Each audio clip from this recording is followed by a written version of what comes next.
Listeners, before you turn off this episode, because you see that it's about money and numbers and, oh, boo, that's gonna be boring. No, don't do that. If you make a podcast, you have to know about finances. And I'm here to make that easier to digest. On this episode of Scoring Magic, we're going to talk about finances and money, because it's important.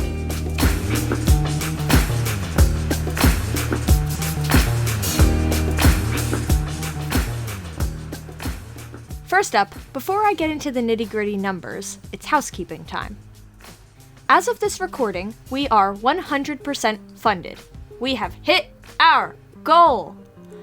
Thank you so much to everyone who's backed Season 1 of Valence on Indiegogo. And for those who haven't, there's still time! If you're listening to this episode on release day, there are 2 days left before the campaign is over. And we also have it set up for in-demand funding, since we reached our goal, which means the campaign will remain open as long as we get contributions, and you can continue to get some sweet, sweet rewards. Neat perk of Indiegogo, right? We'll be closing it out at the end of the year, so that we can make sure everyone has their rewards before Valence launches in January. But in the meantime, hey, maybe you might get some holiday money and realize you want a custom magic sound, or some dope stickers. The link to our Indiegogo campaign can be found, as always, in the show notes, on social media, and on our website. Since you last heard our beautiful voices, we've announced that Naomi McMillan will be playing Morgan Riley, Inaris Quinones will be playing Sarah Harris, and that Raul Vega will be composing the theme song for Valence. We've completed one-on-one interviews with each of our actors to discuss their recording preferences and how they like to get feedback, and anything we can do for them to make them more comfortable as a part of the production, and also to tell them that we love them. And speaking of our actors, this past Sunday, the 22nd of September, we played the My Immortal drinking game, live-streamed on Twitch for anyone who wanted to watch us make fools of ourselves. And that we did. We had a blast doing it, and I hope that anyone who watched enjoyed themselves as well. If you missed it, here's some highlights from the event. All caps, go listen to it. It's great shit, even if you don't know about basketball. I don't know shit about. Look at me. Look at me. You're a basketball. Sorry, but you're gay. You love basketball. Compelling argument. Will, are you not aware that your head is actually a physical basketball?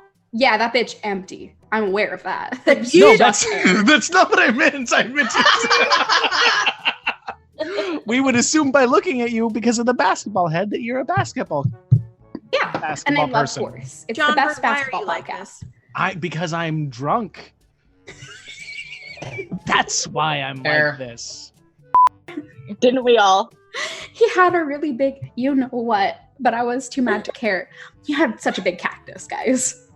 He just carried the whole huge ass cactus right out. His prickly pear was out there and everything. No! No! No! No! No! Okay. Oh no. I've never given a fuck in my life. And on that delightful note, friends, I gotta go, because this bitch got a vacuum. Shani, we love you so much. Love you. Shani, I love you. Everybody chat, thank you. This bitch got a vacuum. Shawnee, Wait, Can you brief on Honey Roaster What before a she hero. leaves? I respect you, I Katie. go to sleep. Nope, I'm Katie. Alex. Burn it down. Alex. This is now going The to be Council of reading? Katie's has spoken. $20 away from 100%.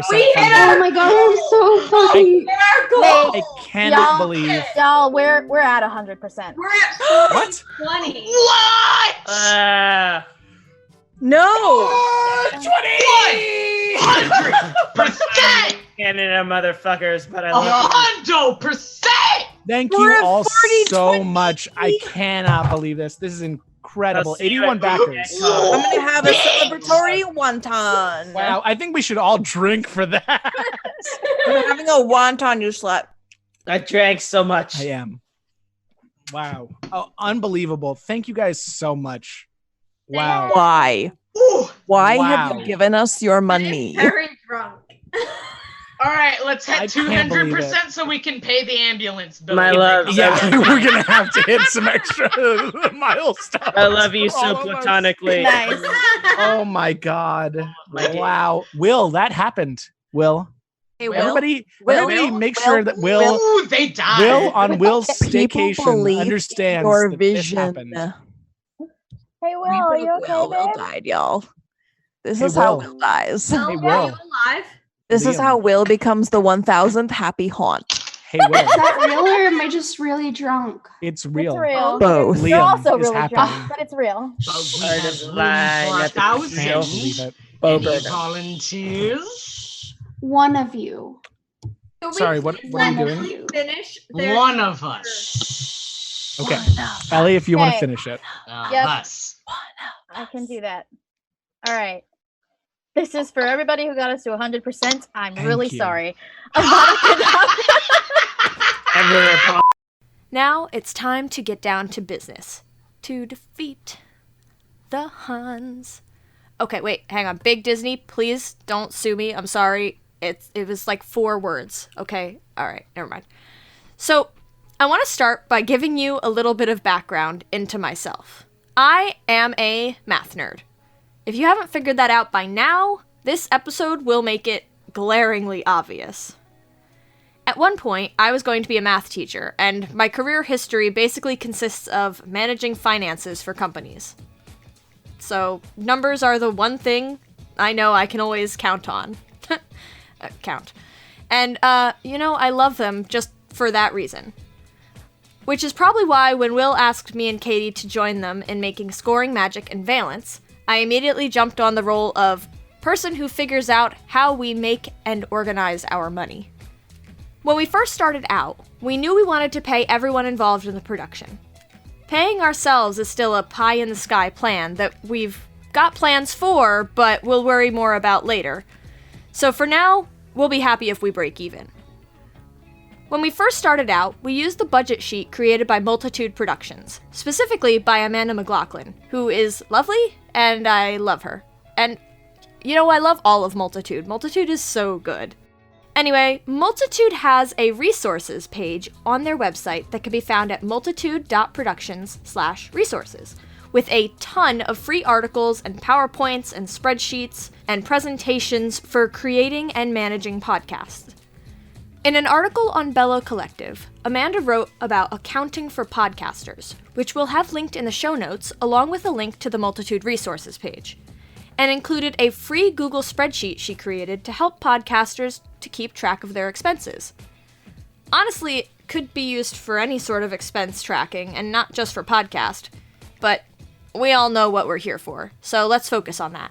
We started with this spreadsheet to figure out our budget for the Indiegogo campaign, which, if you remember from the housekeeping segment, is still live for 2 more days as of this episode release, so you should go support it if you haven't already. Wink. From there, we realized, oh no, we're a company, and we should probably have some legitimate bookkeeping or accounting software in order to do this, because our company does things other than just these 2 podcasts. Fuck. So we hit up Will's sweet husband, Zach, who is an accountant, because nobody else knew anything about numbers except me, and I didn't want to be the one making executive decisions without someone else weighing in. So I'm not sure what has been discussed on this point. Nothing. Yep. Nobody wants to talk about it except us, Zach. It's true. I don't want to. I am here to pat my boy on the shoulder and say, good job. I guess we should say, listeners, this is my husband, Zach. Hello. He is, I believe, listed as an assistant on our LLC. Is that right? I'm listed as the agent, so Agent, I right, make right. sure I receive all of the correspondence, and if anyone needs to contact me, they'll contact me, and then I'll contact you guys, or Well, vice that versa. is wildly not how we operate, but that's okay. No, but I'm just listed as the agent. Yeah. I don't. You guys can still do everything, but Are you going to if make sure I there's- get big in Hollywood? Yeah.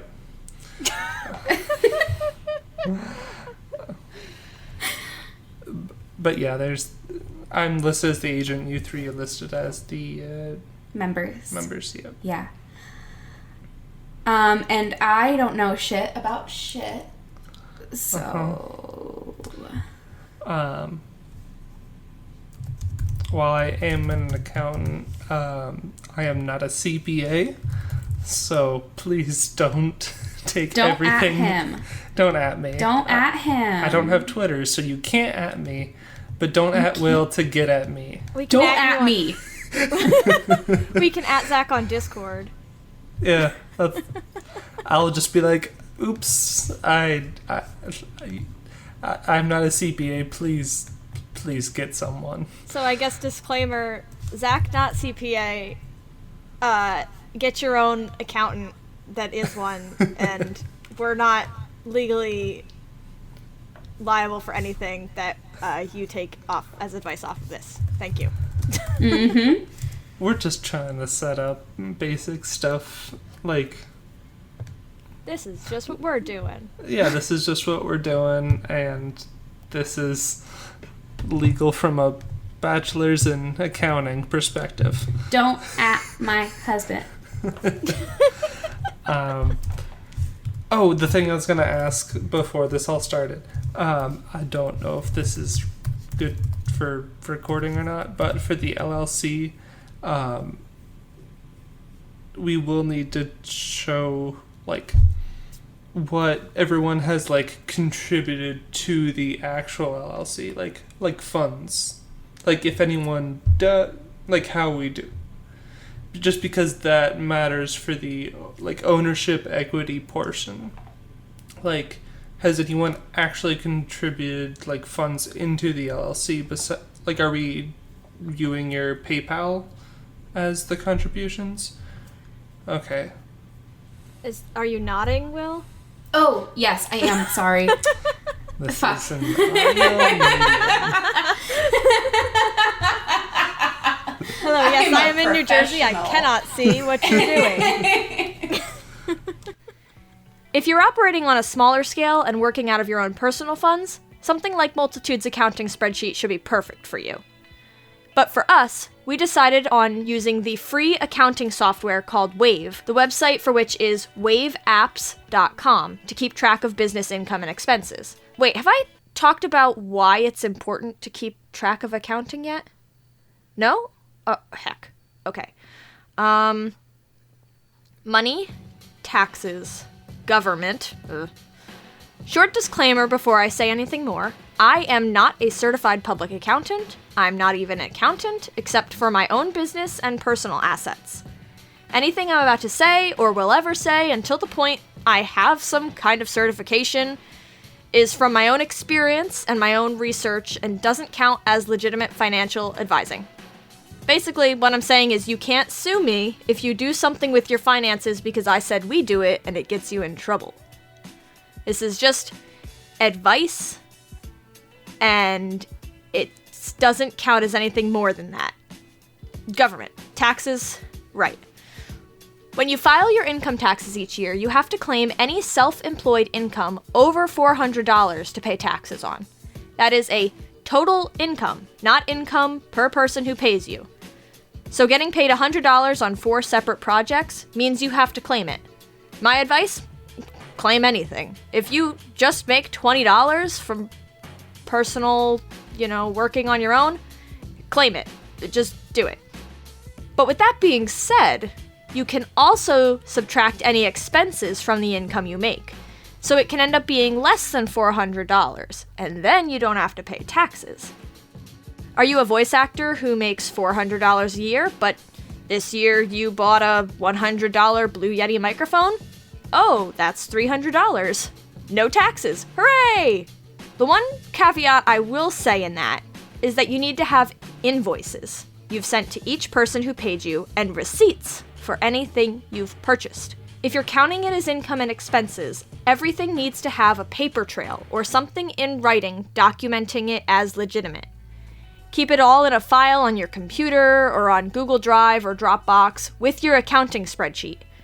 This is important because if you ever get audited, which isn't likely but can definitely happen, you'll be able to back it up. And that's also why it's important to just claim everything, no matter how little it is. Because if you do get audited and you didn't claim it, it's just going to be more of a hassle to explain where the money came from. If you zoned out for all of that, because I just spouted what was to you a bunch of business nonsense, the TLDR is to document everything and claim everything on your taxes. It's just cleaner. Okay, meow meow meow, let's take a break from the serious stuff for a few seconds before we get back to it. I went to Medieval Times with Josh Rubino, who's playing Liam, and Alex Welch, who's playing Noelle this past weekend. Their characters are siblings, and so before we went, I told them they had to be in character the whole time, because I'm an ass and love to incite chaos. We ended up not doing that because we were super hyped about the knights and the horses, and me more for the horses than the knights, but look, I'm a Scottish horse gay. It's just who I am. Needless to say, it's also worthwhile to get out of the literal or metaphorical recording booth and spend time with your co-creators and actors outside of the production setting. It helps everyone to become closer, and by doing that, you'll work more seamlessly together, and everything will end up going so much more smoothly since you're essentially friends. I'm going off memory right now, but I think it was Lauren Shippen who talked about this at Podcast Movement with the crew for the Bright Sessions. If you don't trust me about it, you'll trust Lauren Shippen, right? Also, boo, you should trust me. I'm totally trustworthy. I gave you this nice break from numbers. But now I'm gonna throw more finance at you. Back to accounting. So we signed up for Wave's free accounting software to keep track of everything for our podcast problems business, so we don't get fucked around tax season. I went through Will's PayPal for the first half of the year because their personal and business expenses were commingled. Don't do that. Make a separate account, please. Please? Podcast Problems is an LLC, separate from our own personal money, so everything needs to be separate so that we know how much money the business actually has. I would also highly recommend setting up an LLC if you're making a podcast, especially if you have a team and plan on making more podcasts and want to make money and pay people. It just makes things cleaner. You notice the trend here? Keep your money things organized and clean. Once we had everything entered, voila! We knew how much money the company had and what was Will's. When we were in Orlando for Podcast Movement, the three of us set up a bank account so we could get debit cards for our podcast company. And I say it like that because it is still wild to me that that is a thing we do for money. And we transferred the funds from our PayPal to the bank account so that we could actually use our debit cards to purchase things, which we have done a lot of as Podtails approaches. But more on that later. You don't think about it at first, but there are a lot of things you might have to pay for as a podcast creator that aren't as obvious as paying actors and sound designers. RSS hosting fees, business cards, any merchandise you want to sell, graphics, web hosting fees, and there are a number of other things. We've had to foot the bill for so many parts of this production process in the first few months without much return because we're new. Which is what leads me to another great crowdfunding platform that you're probably familiar with, Patreon. There are people who have spoken more on Patreon and who have way more experience in it than me, so I'll leave the bulk of it to them. I would suggest looking into Sean Howard of Fable and Folly Productions, which creates shows like Alba Salix, The Axe and Crown, and The End of Time and Other Bothers. For the Hug House Productions Patreon, we decided to go with a pay-per-creation structure, because we didn't know if we'd have any hiatus between episodes of Scoring Magic after Season 1 of Valence wraps, and didn't want to charge patrons for months when we weren't actively releasing content. I know this goes against a lot of things people say about deserving to be paid while you're working on the production of other content, but that's just one of the situations where we couldn't listen to the advice we were given. Everyone's situation is going to be different, so definitely make that decision for yourself based on your own production. For the tiers themselves, we kept the structure simple, with 3 tiers, $1, $2, and $5 per creation. This way, it would be simple for us to keep track of things, and since we're on a per-creation payment schedule, we can ensure that no one is being charged too much in a month.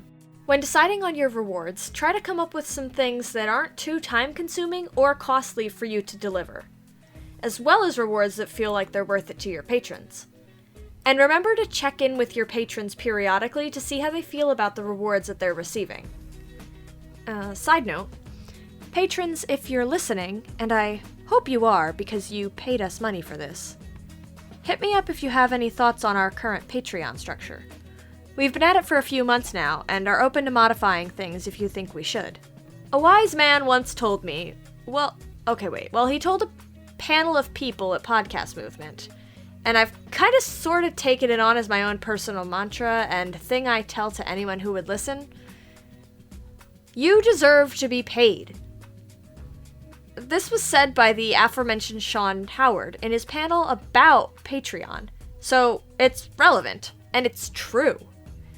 Another great point he brought up in his panel is that if you want to be making $2,500 a month from podcasting, you have to act like you're making $2,500 a month from podcasting now. Show your listeners and supporters that you can put in that effort, and they'll be more likely to pay you for it. Also, just be open and ask for money. You deserve it. You're working so hard to create a work of art, and artists aren't compensated enough for what they do. So shout it to the world. Share your funding links on social media, have a support page on your website, talk about it in your podcast and the show notes. If people want to give you money, don't make it hard for them to do it. On that note, I shall bid you adieu with some final words in line with what I just said. We are at 23 supporters on Patreon, and at 25, we'll start releasing a bonus patron-only blog for all levels of supporters with even more background into what goes into the production of Scoring Magic and Valence, with extra visual components and maybe even some secret audio. That means only 2 more people have to join the Hug House support team. If you're interested in learning more or supporting us via Patreon, you can go to patreon.com/hughousepods. And next time on Scoring Magic, Will is coming back to you to talk about balancing commitments while creating podcasts. I may need to listen to that one for some advice, because, whoops, I'm doing too many things. Bye!